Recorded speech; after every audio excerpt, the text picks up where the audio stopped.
mimi ni mkulima wa kahawa. Of which mbeleni nilikuwa nikifanya kazi.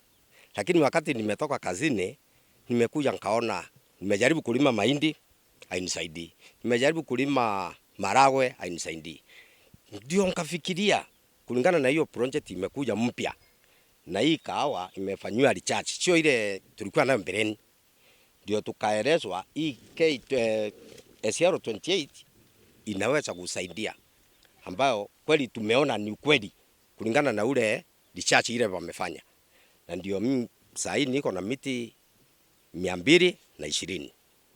Na ndio nikaona afadhali hii kuliko ile tulikuwa tukihangaika kwenda kutafuta kazi. Na hii miti moja inaweza pata kilo 100, na ukihesabu kama miti 100 unaweza pata pesa.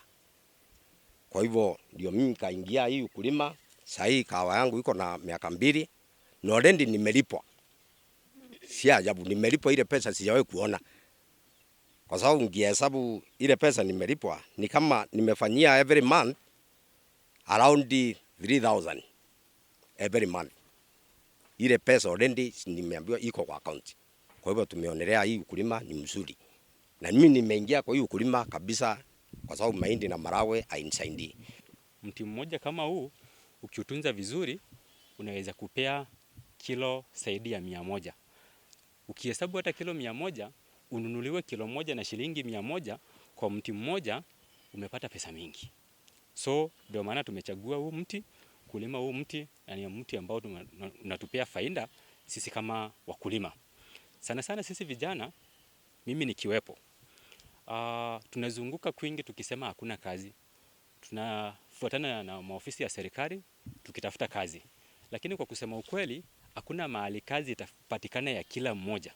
Tukihesabu degree, kuna vijana wanalima wako na madigrii mingi. So ukisema waajiriwe na serikali, si wote wataweza kuingia kwa maofisi ya serikali. Lakini hapa kuna ukulima ambao naomba vijana na wasii wakuje kwa ukulima. Kuna biashara hapa ambao itawasaidia, na hata wakitaka kuendesha magari makubwa, ukijiingiza kwa ukulima wa kahawa itakusaidia na itakuinua kimaisha na uweze kujitunza, na hata kama uko na familia uweze kutunza familia yako. Kikundi yetu ni akina mama ya Organic Coffee Growers, na tuko wamama 100. Na kwa mama hao wote 100 tumepanda kahawa, na wengi wetu wameanza hata kupokea pesa. Lakini kuna wasase wale walipanda juzi bado hawajapokea, lakini mwaka huo wengine